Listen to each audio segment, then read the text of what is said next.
बेटा मैं ग्रुप में एक बार मैसेज ड्रॉप कर दूं।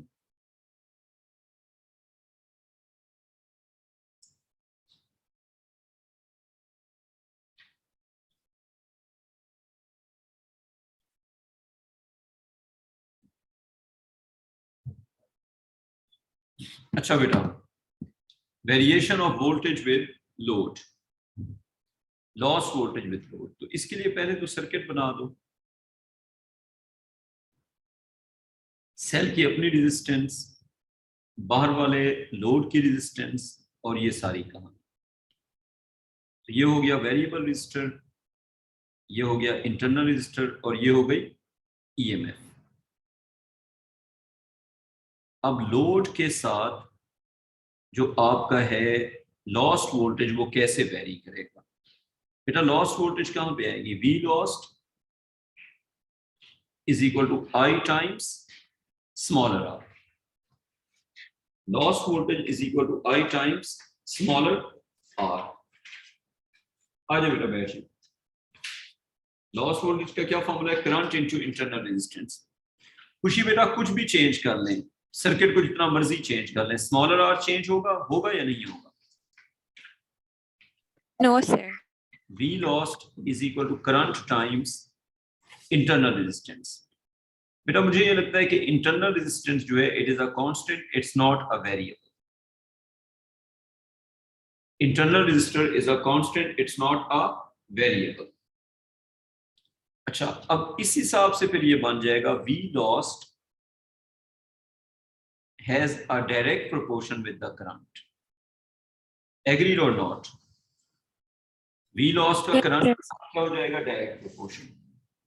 अगर आपसे पूछा जाए कि आप एक ग्राफ बना के दें जिसका वो lost voltage inside the cell, volt इसका यूनिट होगा, ये करंट के साथ कैसे वेरी करेगा? तो बेटा जहरी सी बात है, जब डायरेक्ट प्रोपोर्शन होता है तो उसका ग्राफ क्या बनता है? It is a graph of direct proportion. तो ये यहां पे हो गया आई, वी लॉस्ट यहां पे अगर वी हो तो जहां पे करंट डबल हो जाएगा। बेटा जहां पे करंट डबल हो जाएगा खुशी बेटा, वहां पे बताए लॉस्ट वोल्टेज क्या हो जाएगी बेटा? Sir double. तो लॉस्ट वोल्टेज भी डबल हो जाएगी एंड सो ऑन। तो करंट जितने टाइम्स होगा लॉस्ट वोल्टेज उतने टाइम्स हो जाएगी। करंट जितने टाइम्स होगा लॉस्ट वोल्टेज उतने टाइम्स हो जाएगी। कोई कंफ्यूजन? तो जितने टाइम्स करंट लॉस्ट वोल्टेज उतने टाइम्स।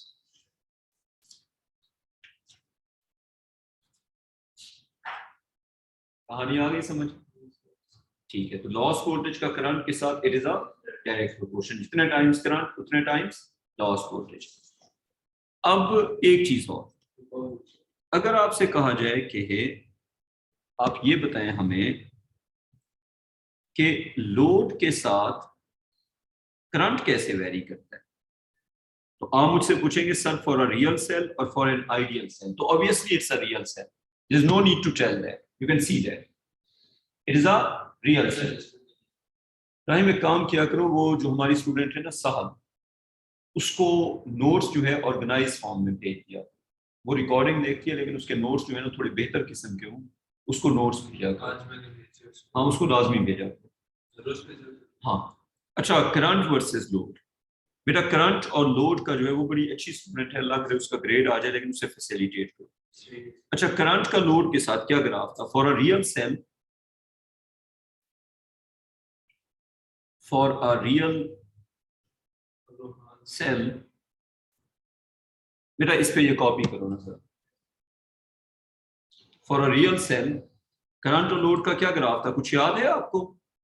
लोड को बढ़ाने से करंट कम होता है लेकिन इनवर्स प्रोपोर्शन नहीं होता, वाई एक्सिस को टच करता है, याद है? तो अगर मैं पूछूं कि लोड को बढ़ाने से लॉस्ट वोल्टेज की वेरिएशन किस तरह का ग्राफ होगा, लॉस्ट वोल्टेज का लोड के साथ किस तरह का ग्राफ होगा, तो बेटा ये तो प्रोपोर्शनैलिटी पे बेस्ड है ना। सर सेम नहीं होगा? बिल्कुल, मैं आपको यही तो बताना चाह रहा हूं। लॉस्ट वोल्टेज का करंट के साथ डायरेक्ट प्रोपोर्शन है। जब दो चीजों का डायरेक्ट प्रोपोर्शन होता है तो उनके ग्राफ्स क्या हो जाते हैं? सर रियल सेल के लिए जो हम करंट लोड करना है इसके अंदर क्योंकि आपने ना 8 + 5 होता है फिर वो जो मर्जी हो, लेकिन लोड के साथ जो करंट का ग्राफ है, लोड को बढ़ाएंगे करंट कम होगा। डिक्रीजिंग रेट पे करंट नहीं है। इनवर्सली प्रोपोर्शनल नहीं, सेम रेशो में कम नहीं होगा।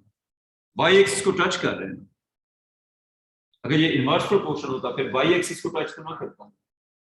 इनवर्स का जो ग्राफ है वो वाई को टच नहीं करता। मतलब कि थोड़ा सा आगे। आइडियल सेल हाँ, ये आइडियल के लिए नहीं, ये रियल सेल के लिए।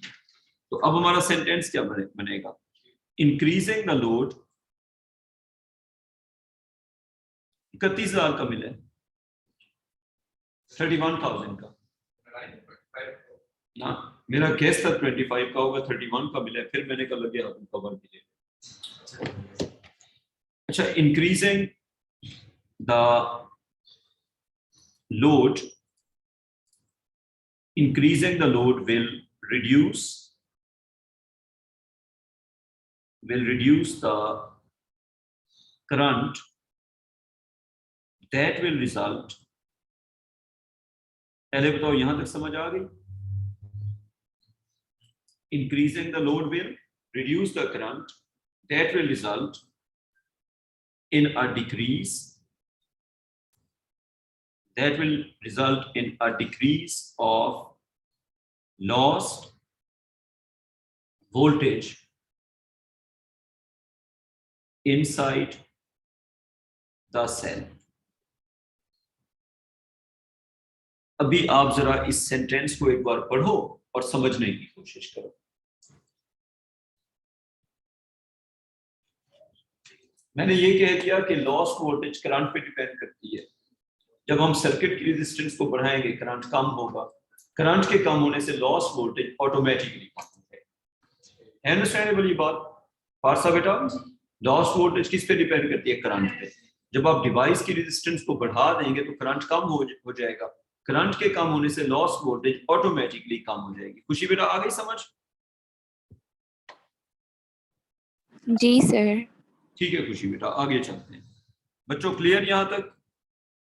अच्छा, अब ये था लॉस्ट वोल्टेज का। लिखो variation of TPD, variation of TPD, TPD stands for terminal potential difference. Variation of TPD, terminal potential difference, on increasing the load। बेटा लोड को बढ़ाने से टीपीडी जो है वो कैसे वेरी करेगी, उस पर क्या इफेक्ट होगा? अगर आप इसको एक बार समझ लें तो it's good. Variation of TPD on increasing the load, load को बढ़ाने से टर्मिनल पोटेंशियल डिफरेंस बढ़ेगा, कम होगा, क्या हो जाएगा? ठीक है, तो अब सर्किट बना दो। सर्किट क्या होगा? सेल के अंदर उसका अपना रेजिस्टर होगा और बाहर लोड होगा, और हमने लोड को ज्यादा करना है, लोड को वेरिएबल रखा हुआ है, और हमने क्या करना है? सेल को सेम रखना है। ईएमएफ या इंटरनल रेजिस्टेंस होगा change? The answer is no. Change क्या होगा? Capital R, capital E constant, smaller r constant. तो पहले लिख लो साइड में, कैपिटल ई हमने रखा हुआ है कांस्टेंट, अच्छा स्मॉलर आर हमने रखा हुआ है कांस्टेंट। आपके मैसेज का मैंने देना है रिप्लाई। अच्छा, और कैपिटल आर जो है वो हमने रखा हुआ है वेरिएबल। करना क्या है जी? कैपिटल आर को बढ़ाते हैं और इफेक्ट किस पे देखना है? बी पे देखना है। बी किस पे होगा? कैपिटल आर के अपने ऊपर। यही बात है। यहां तक बताओ कि आपको समझ आ गई कि देखना क्या चाह रहे हैं? हमने सेल के साथ एक लैंप लगाया हुआ है और लैंप की रेजिस्टेंस को ज्यादा कर रहे हैं, एंड वी वांट टू सी कि लैंप के ऊपर जो वोल्टेज है वो बढ़ेगी या कम होगी। या एक छोटी रेजिस्टेंस का लैंप उतार के बड़ी रेजिस्टेंस का लैंप लगा दिया और हमने ये देखना है कि उस लैंप के ऊपर वोल्टेज बढ़ेगी या कम होगी, और बढ़ेगी या कम होगी तो उसको जस्टिफाई कैसे करेंगे? अब समझ आ गई बात? करना क्या चाह रहे हैं? तो अब हम इसको यूं लेके चलेंगे कि फर्स्ट ऑफ ऑल क्या v is equal to I R वाला फॉर्मूला प्रिडिक्शन के लिए यूज हो सकता है? मैं कहूंगा नहीं हो सकता यूज। क्योंकि नहीं, कोई और मसला है। r को बढ़ाने से i कम होता है, फॉर्मूला में दो वेरिएबल्स हो गए। लेकिन जब आप लिखते हैं v is equal to I times capital R को बढ़ाने से i कम होगा, तो फॉर्मूला में वेरिएबल्स कितने हो गए? दो वेरिएबल। क्या दो वेरिएबल वाला फॉर्मूला प्रेडिक्शन में यूज हो सकता है? बेटा एक बढ़ रहा है एक कम हो रहा है, हमें क्या पता, ठीक है, एक कांस्टेंट चाहिए। Very good. तो अगर हम फॉर्मूला चेंज कर लें, क्या हम इस फॉर्मूला के थ्रू जा सकते हैं कि input is equal to output plus losses? ये सीखा हुआ या नहीं सीखा हुआ? मैं अगर आउटपुट और लॉसेस को ऐड कर दूं तो क्या बनेगा? इनपुट बनेगा। एग्रीड और नॉट? इस सर्किट पे हम इसको कैसे अप्लाई करेंगे? EMF will be equal to TPD plus V lost. तो जो लॉस्ट वोल्टेज है अगर हम उसके अंदर टीपीडी को ऐड करेंगे तो हमें क्या मिलेगा? ईएमएफ मिलेगा। Understood not understood? ऑनलाइन वाले लगा रहे हैं? ज्यादा बच्चे ऑनलाइन पे हैं। वो आजकल ना बच्चों के एग्जाम्स हो रहे हैं तो बच्चे ऑनलाइन ही आते हैं। पारसा बेटा कॉपी। अच्छा, अब अगर v को सब्जेक्ट बनाएंगे तो क्या बन जाएगा? v is equal to E minus, Riyan बताओ, v लॉस। अच्छा, अब थोड़ा सा स्लो चलते हैं। पारसा बेटा मुझे ये बताएं, पिछला फार्मूला यूज क्यों नहीं किया? IR वाला फार्मूला यूज क्यों नहीं किया? Quick answer. क्योंकि इसमें दो वेरिएबल्स। हम जब किसी चीज को प्रिडिक्ट करते हैं तो हमारा एक वेरिएबल हो, बाकी सब कुछ फिक्स हो, कांस्टेंट हो। अब आप मुझे ये बताएं, अगर हम लोड को बढ़ाते हैं तो ईएमएफ पे कोई इफेक्ट होगा या नहीं होगा? खुशी बेटा आप बताएं, अगर लोड को बढ़ाते हैं तो ईएमएफ पे कोई इफेक्ट होगा या नहीं होगा? सर नहीं होगा, सेल जो वोल्टेज बना रहा है उसमें कांस्टेंट है। हाँ, तो वो कांस्टेंट होगा। अच्छा, अब आप मुझे ये बताएं कि लोड को बढ़ाने से लॉस वोल्टेज क्या हो गई थी? कम हो गई थी, ठीक है। या अगर अगर अगर हम इस फॉर्मूला को यूं लिख दें, v is equal to E minus, क्या मैं लॉस वोल्टेज को i टाइम्स स्मॉलर r लिख सकता हूं फॉर बेटर अंडरस्टैंडिंग? तो मुझे लगता है कि इस फॉर्मूला में capital E is a constant. Capital E is a constant. Sir ये रेड वाला फॉर्मूला सही समझ नहीं आया। बेटा आना चाहिए समझ। देखो ये ब्लैक वाला समझ आ गया? जी सर। ठीक है, तो बेटा ये थोड़ा सा फिर आपका फोकस का है मसला। देखो E में से अगर V लॉस्ट सब्ट्रैक्ट करते हैं, ये V लॉस्ट में लेफ्ट पे ले गया तो क्या बचेगा बेटा? V बचेगा। आउटपुट। जी सर। आगे बात समझ? जी सर। अगर मैं V को सब्जेक्ट बना दूंगा, V is equal to E minus V lost, और जो V लॉस्ट होता है वो यहाँ पे अपेयर होता है, और V लॉस्ट इक्वल किसके होता है? करंट टाइम्स इंटरनल रेजिस्टेंस के। तो अब ये देखें, V is equal to E minus V lost की जगह क्या आ जाएगा? Current times internal resistance. Capital E is a constant और अ वेरिएबल? कांस्टेंट। बेटा सेल की जो जनरेटेड वोल्टेज है वो फिक्स होती है। Smaller r is a constant और a variable? Smaller r is a constant. अब समझने वाली बात यह है कि जब आप कैपिटल R को बढ़ाओगे, कैपिटल R के बढ़ाने से I पे क्या इफेक्ट होगा? I कम हो जाएगा। कैपिटल R को बढ़ाओगे तो I क्या हो जाएगा? कम हो जाएगा। I के कम होने से I स्मॉलर r क्या हो जाएगा? I स्मॉलर r कम हो जाएगा।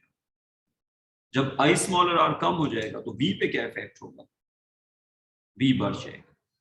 अब इस पूरी चीज को एक बार देखो, जब आपने कैपिटल R को इंक्रीज किया तो उससे I क्या हो गया? कम हो गया। I के कम होने से लॉस वोल्टेज क्या होगी? कम हो गई। टीपीडी क्या हो जाएगी? बढ़ जाएगी। लिखें इसका स्टेटमेंट। स्टेटमेंट हम लिखेंगे स्टेप्स में। लिखो, increasing the load step by step, increasing the load, increasing the load will reduce, increasing the load will reduce the current that will result in a decrease of lost voltage. आपकी common sense क्या कहती है? Losses के कम करने से output क्या हो जाएगा? लॉसेस के कम करने से आउटपुट क्या हो जाएगा? इंक्रीज करेगा, आउटपुट बढ़ जाएगा। तो टीपीडी इसलिए बढ़ जाती है। जनरेशन फिक्स, लॉसेस कम हुए तो आउटपुट बढ़ जाएगी। तो अब सेंटेंस को एक बार पढ़ो। जब हम एक्सटर्नल सर्किट की रेजिस्टेंस को बढ़ाते हैं तो उससे करंट क्या हो जाता है? कम हो जाता है। करंट के कम होने से लॉस वोल्टेज हो जाती है कम। लॉस वोल्टेज के कम होने से this will result in an increase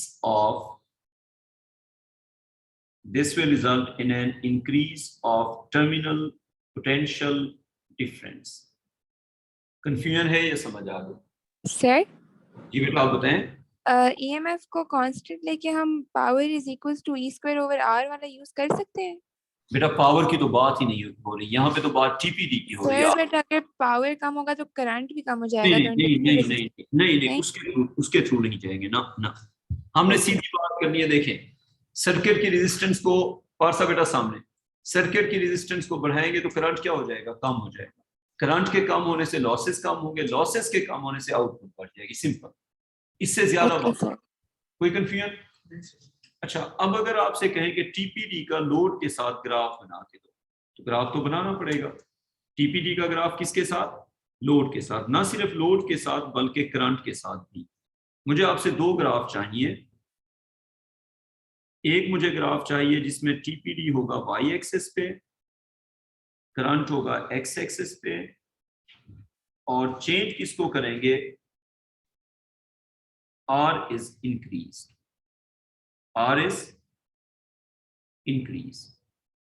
दूसरा ग्राफ जो मैं चाहूंगा कि आप बना के दें वो है टीपीडी का डायरेक्टली ग्राफ लोड के साथ क्या होता है।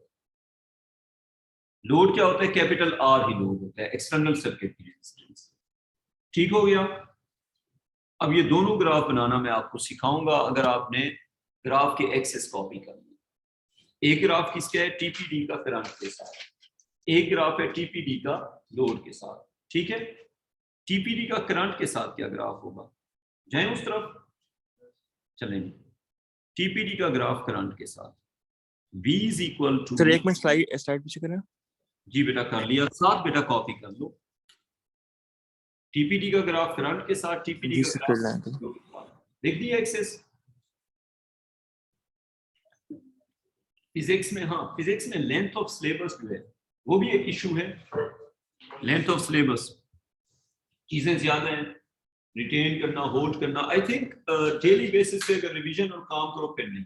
आप लोग कैजुअल हो, आप जो कैजुअल होते हैं ये हाथ से निकल जाते हैं। आप कहते हैं काम बस चल जाएगा, उससे मसला होगा। डेली बेसिस पे करो फिर मसला नहीं होता। सिलेबस है, सिलेबस बड़ा है इसका। अच्छा ई और इसके दो चैप्टर हैं, इलेक्ट्रिसिटी वेव जो के हैं, हाँ वो तो है, लेकिन ये इन्हीं की बात आती है ना। अच्छा V is equal to E minus I, हो गई बात। अच्छा अब मुझे आप ये बताएं ग्राफ किसका बनाना है? V का ग्राफ I के साथ। क्या बाकी चीजें कांस्टेंट है या वेरिएबल्स?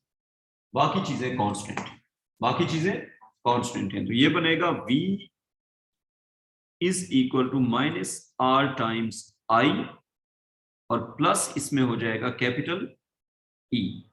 ये कॉपी कर लो फिर डिस्कस करते हैं। हो गया कॉपी? ठीक है, तो इसमें ऐसे चलेगा कि V की जगह पे Y आ जाएगा, नेगेटिव R की जगह पे M आ जाएगा, I की जगह पे X आ जाएगा और E की जगह पे C आ जाएगा। मैं दोबारा करके दिखा देता हूं। V की जगह पे क्या आ जाएगा? Y, नेगेटिव R की जगह पे क्या आ जाएगा? M, I की जगह पे आ जाएगा X और E की जगह पे आ जाएगा C। अब आप कंपैरिजन करते जाओ। करंट X हो गया, क्या चीज? नहीं नहीं हो सकता, मेरी बात सुनो। तुम्हें कंपेयर किससे करना है? y is equal to mx plus c से। y एक्सिस पे क्या है? ठीक है, x एक्सिस पे क्या है? i है, तो ये तो फिक्स हो गया। तो v i, बाकी जो भी रह गया वो साथ फिक्स है। ठीक है, तो असल में हम स्ट्रेट लाइन की इक्वेशन को एज अ रेफरेंस यूज कर रहे हैं, तो उसके साथ जो रह गया वो हो जाएगा नेगेटिव r और प्लस क्या हो जाएगा e। अब समझिए, पहले हमने x और y को एडजस्ट किया, तो इसमें ग्रेडियंट क्या हो गया? The gradient is negative and constant. The gradient is negative r. The y-intercept is what? Plus e. Y-intercept is plus e. Gradient is negative r. और ये है कहानी। कोई कंफ्यूजन अब यहां तक? तो y-intercept हो गया प्लस c और नेगेटिव ग्रेडियंट है, नेगेटिव आर है, तो it will be a straight line. तो इस स्ट्रेट लाइन का जो ग्रेडियंट होगा वो क्या होगा? Negative R. खुशी बेटा, आपको आ गई समझ? Yes sir. तो ये ग्राफ अब आपने याद रखना है। अगर आप सर्किट की रेजिस्टेंस को बढ़ाओगे तो वोल्टेज और करंट का इस तरह का लीनियर रिलेशन होगा, यानी कि ग्रेडियंट होगा नेगेटिव ऑफ सेल की रेजिस्टेंस और वाई इंटरसेप्ट होगा ईएमएफ। जहां पे करंट को जीरो करेंगे वहां पे टीपीडी जो है वो ईएमएफ के इक्वल हो जाएगा, क्योंकि जब करंट को जीरो करेंगे तो लॉसेस खत्म हो जाएंगे, लॉसेस खत्म हो जाएंगे तो इनपुट और आउटपुट क्या हो जाएगा? इक्वल हो जाएगा। अच्छा, अब जो बात है वो ये है कि करंट के साथ जब ग्राफ बनाना है तो करंट जीरो, जहां पे करंट होगा वहां पे डिवाइस की वोल्टेज बैटरी की ईएमएफ के इक्वल हो जाएगी। उसके बाद जैसे जैसे आप रेजिस्टेंस को कम करोगे, कैपिटल आर को अगर हम करते हैं डिक्रीज, तो करंट क्या हो जाएगा? सॉरी, इस तरफ इंक्रीज होगा ना, ये मैंने सही बना दिया है। जब कैपिटल आर इंक्रीज होगा तो करंट कम होगा, एरो पे फोकस करो। ठीक है, लोड को बढ़ाने से करंट कम होगा, लेकिन ग्राफ क्या बनेगा? ग्राफ ये बनेगा, ग्राफ ये बनेगा, यानी कि जब करंट बढ़ेगा तो टीपीडी कम होगा, क्योंकि लॉसेस बढ़ रहे हैं। करंट के बढ़ने से टीपीडी क्यों कम हो रही है? क्योंकि करंट के बढ़ने से लॉसेस बढ़ रहे हैं। जितने लॉसेस बढ़ते जाएंगे उतना टीपीडी कम होती जाएगी। तो ये जो रिडक्शन आ रहा है ये किसकी वजह से आ रहा है? ये जो रिडक्शन आ रहा है ये किसकी वजह से आ रहा है? V loss. ये वी लॉस बढ़ती जाएगी। बेटा, करंट को बढ़ाएंगे तो लॉस वोल्टेज बढ़ेगी ना, लॉस वोल्टेज के बढ़ने से क्या होता जाएगा? टीपीडी कम होता जाएगा, जो बाहर वोल्टेज जाएगी वो कम होती जाएगी। खुशी बेटा, आपको समझ आ रही है? जो मैंने एरो बना के इन पे वी लॉस लिख दिया, क्या रीजन है इसकी?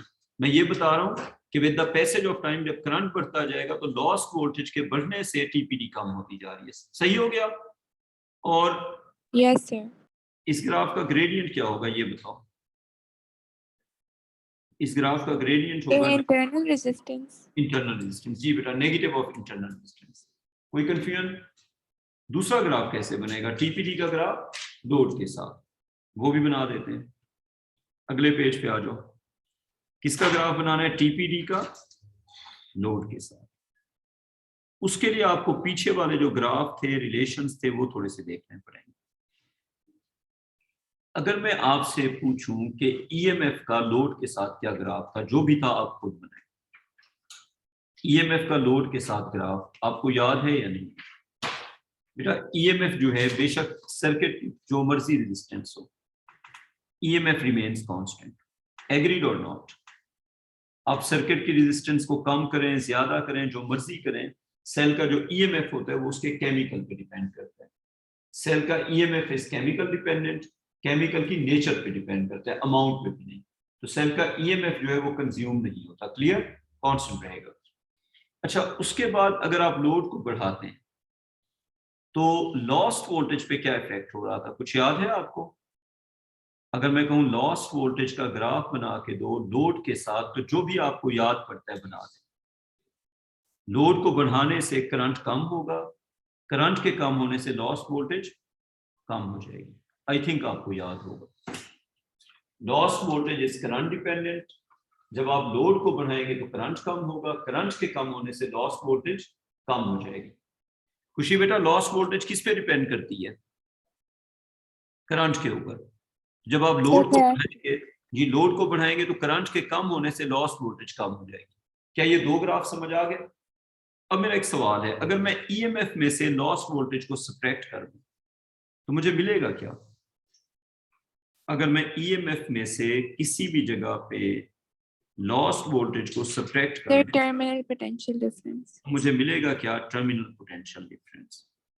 और दो चीजों को सब्ट्रैक्ट करना है तो पहले तो उनको एक ही एक्सेस पे ड्रॉ कर दो ना। जो मैंने ऊपर दो ग्राफ बनाए, अगर मैं उनको साथ ड्रॉ कर दूं, this is EMF, this is loss voltage, ऊपर बने हुए हैं ना। तो जो बीच वाला रीजन होगा वो क्या होगा? ये बीच वाला, ये इनका डिफरेंस होगा। ये बीच वाला रीजन क्या होगा? इनका डिफरेंस होगा। बेसिकली ये पर्पल वाला जो रीजन है ये ये रिप्रेजेंट कर रहा है टीपीडी को। दो चीजों का डिफरेंस क्या होगा? उनका बीच वाला एरिया होगा इसमें। आप खुद देखें, ईएमएफ में से लॉस वोल्टेज को निकालते हैं, पर्पल वाली जगह मिलेगी या नहीं मिलेगी? तो with the passage of time TPD का जो ट्रेंड बनेगा, जीरो से टीपीडी बढ़ती जा रही है, लेकिन इंक्रीजिंग रेट पे या डिक्रीजिंग रेट पे? डिक्रीजिंग रेट पे इंक्रीज होती जा रही है। टीपीडी शुरू में जीरो है, फिर ये एरोज में इसको 1 2 इस तरह अगर 3 4 5 6 7 लेवल करता जाऊं तो 1 फिर 2 फिर 3 फिर 4 बढ़ती जा रही है ना, 5 फिर 6। तो जो ट्रेंड बन रहा है इट इज ये ट्रेंड बन रहा है। तो TPD increases at what rate? Decreasing rate. And you understand the reason? EMF constant, loss voltage decrease हुई है as a curve. दोनों का जो डिफरेंस बनेगा वो TPD होगा। बेसिकली मैंने ये वाली जो कर्व बनी थी यहाँ पे, ये जो रीजन बना था बेसिकली, इसी रीजन को मैंने यहाँ पे सीधा करके ड्रॉ कर दिया। खुशी बेटा आपको समझ आ गई? बेटा जल्दी आंसर किया जी सर, जी सर। चला तुम्हें आ गई समझ? तो टीपीडी का लोड के साथ, टीपीडी का लोड के साथ क्या ग्राफ बना? लोड को बढ़ाने से टीपीडी बढ़ेगा लेकिन इंक्रीजिंग रेट पे नहीं, यूनिफॉर्म रेट पे भी नहीं। TPD, if the load is increased, if the load is increased, TPD will increase किस रेट पे? At a decreasing rate। यानी कि अगर हम सर्किट की रेजिस्टेंस को बढ़ाते हैं तो सर्किट की जो वोल्टेज होती है वो बढ़ती है लेकिन यूनिफॉर्म रेट पे नहीं। कौन से रेट पे? डिक्रीजिंग। कंफ्यूज तो नहीं हुए ना? चलो ये किसका हो गया? टीपीडी का ग्राफ हो गया। एक चीज है जी बेटा, आप बताएं। तो पिछला ग्राफ था उसमें ईएमएफ और वी लॉस्ट का डिफरेंस हमें टीपीडी बता रहा था, बट हमें कैसे पता है कि लोड इंक्रीज कर रहा था वहां पे? हमें ऐसे पता है कि जब आपका जो लॉस्ट वोल्टेज है वो चेंज हो रहा है तो वो क्यों चेंज हो रहा है। अगर आप लोड को चेंज ना करें तो लॉस वोल्टेज होगा। सर समझ आ गया। देखिए आप अगर लॉस वोल्टेज को कम करते जा रहे हैं, क्यों करते जा रहे हैं कम? कोई तो फर्क पड़ा है ना। तो आपने लैंप की रेजिस्टेंस को बढ़ाना शुरू कर दिया। जब आप कोई लैंप चलाते हैं सेल के साथ और लैंप की रेजिस्टेंस को बढ़ाते हैं तो करंट के कम होने से लॉसेस कम हो जाते हैं। लॉसेस करंट डिपेंडेंट है। बेटा आ गई बात समझ? Yes sir.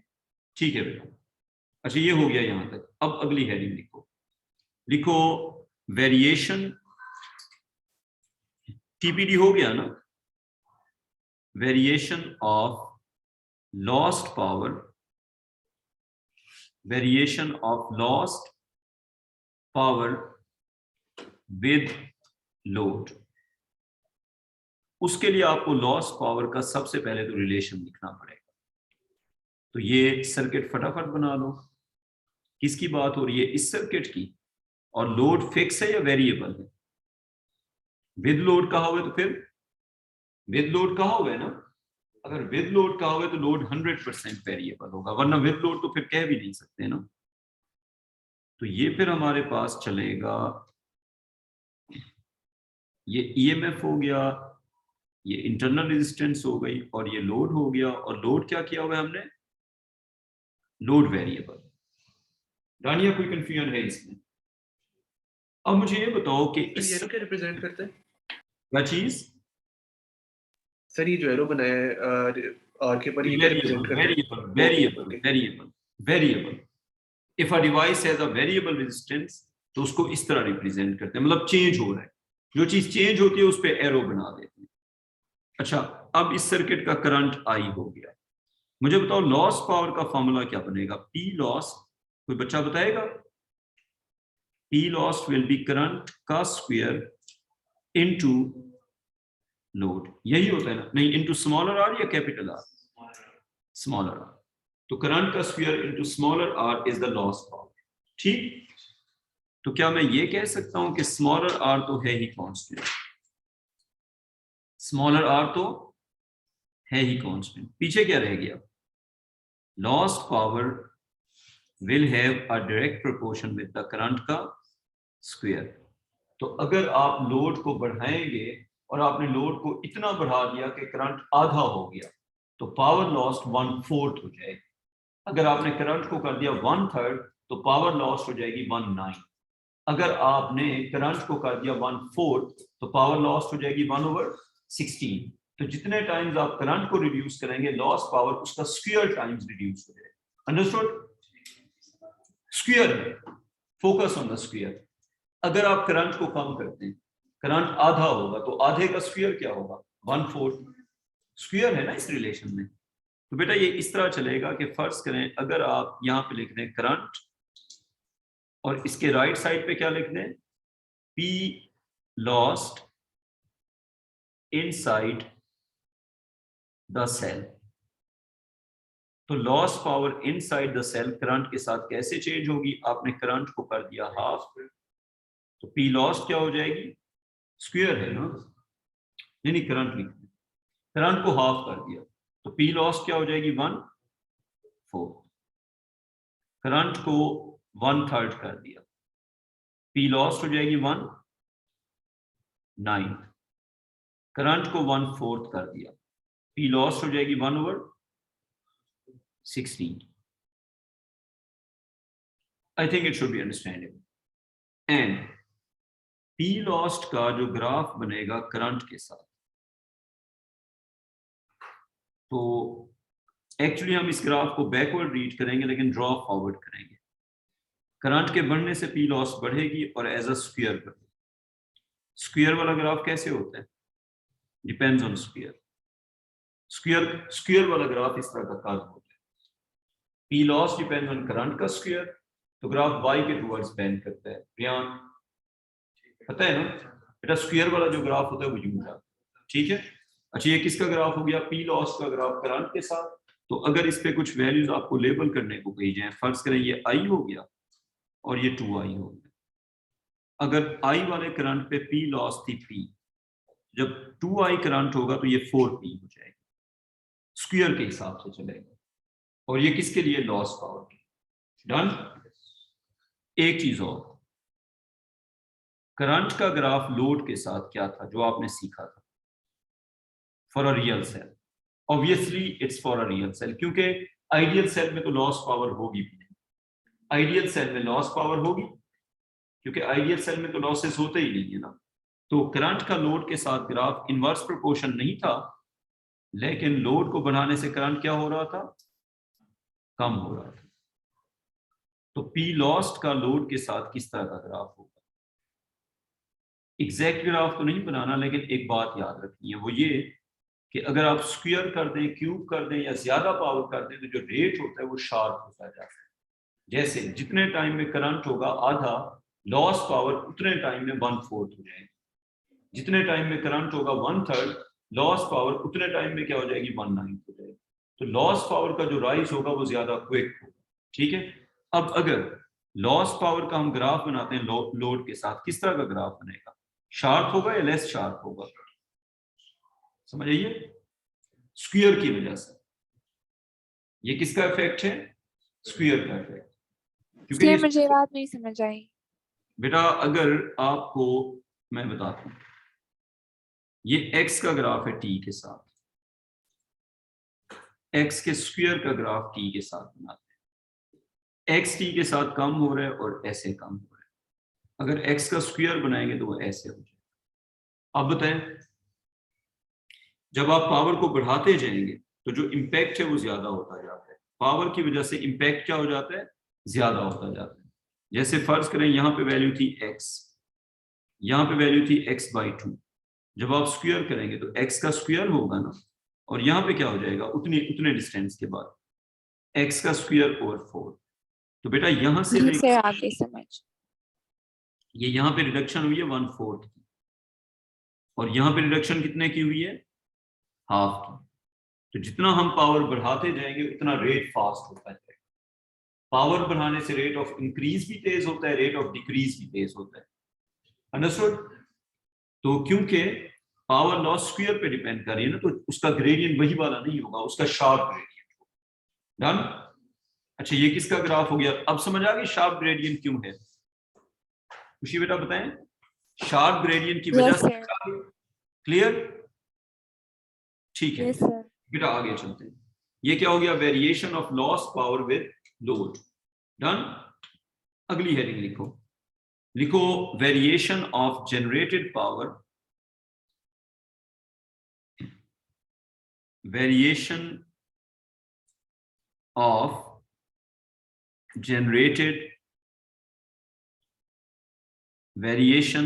generated power with load. तो बेटा लोड के साथ जनरेटेड पावर कैसे वेरी करेगी?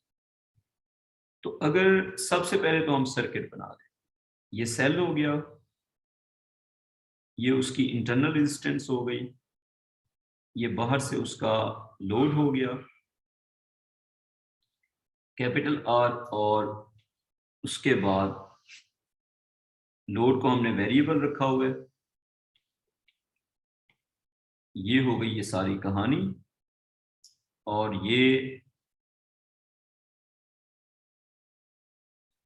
यहां पे सेल का EMF कॉपी करना। लोड को बढ़ाने से जनरेटेड पावर पे क्या इफेक्ट होगा? कैन यू टेल कि जनरेटेड पावर का रिलेशन क्या होगा? P जनरेटेड, दसो जी। P generated is equal to current into EMF. What do you think? EMF is a variable or a constant? EMF is a constant. So P generated will depend on current power 1 or current power 2. P generated will depend on current की power 1. Load को बढ़ाने से losses कम हुए थे, तो P generated भी कम होगी। क्यों? क्योंकि अगर आप लोड को बढ़ाएंगे तो करंट कम हो जाएगा। जितना आप एक्सटर्नल सर्किट की रेजिस्टेंस को बढ़ाएंगे तो करंट क्या हो जाएगा, कम हो जाएगा। करंट के आधा होने से जनरेटेड पावर आधी होगी, लॉस पावर 1/4। करंट को आधा करने से जनरेटेड पावर 1 है। यहाँ पे करंट आधा, जनरेटेड पावर आधी। करंट आधा, जनरेटेड पावर आधी, लॉस पावर हो जाएगी 1/4। समझ आ गई बात? तो लॉस पावर पे स्फीयर इफेक्ट और जनरेटेड पावर पे 1 पावर के साथ इफेक्ट। तो P जनरेटेड का ग्राफ करंट के साथ क्या बनेगा बेटा? P जनरेटेड का ग्राफ करंट के साथ बनेगा, ये देखें, P जनरेटेड वर्सेस करंट, तो it will be a direct proportion this graph. P generated has a direct proportion with the current. कोई कंफ्यूजन इसमें? P generated का करंट के साथ क्या होगा, डायरेक्ट प्रोपोर्शन। बेटा डायरेक्ट प्रोपोर्शन है ना। दूसरी बात, अब अगर लोड को बढ़ाते हैं, increasing the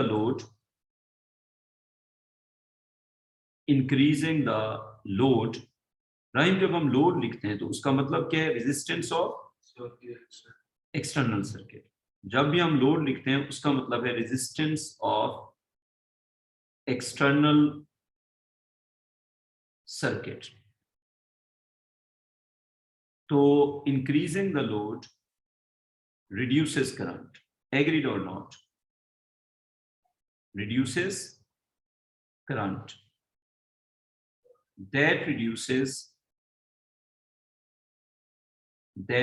reduces P generated.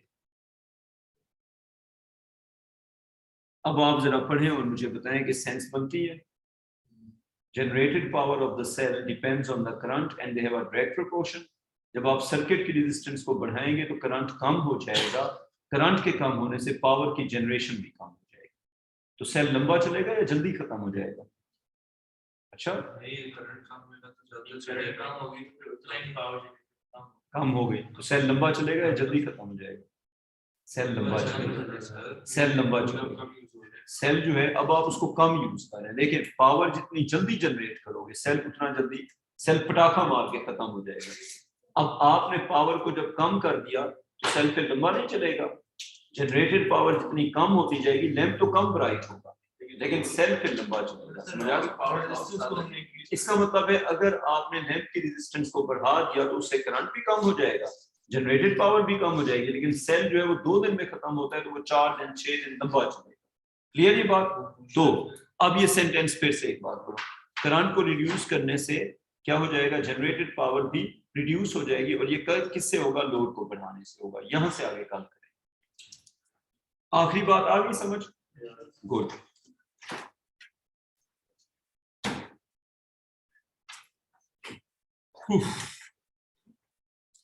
Charging भी खत्म हो गई.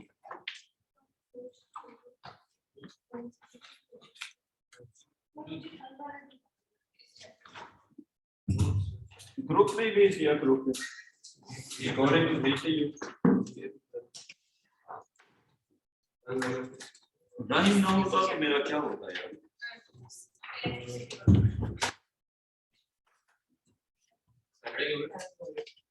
नहीं चेंज होंगे. मैं रात को ना लेट नाइट पा रही थी 7 के बाद नहीं टाइम पर. मैं आज मैसेज बुलाएंगे तो एक काम करो उनसे पूछ के बता दो ताकि मैं उसके अकॉर्डिंगली एडजस्ट करूं. मैं अपनी क्लास मॉर्निंग में रखूंगा. मेरा मॉर्निंग का प्लान है. शाम को मैं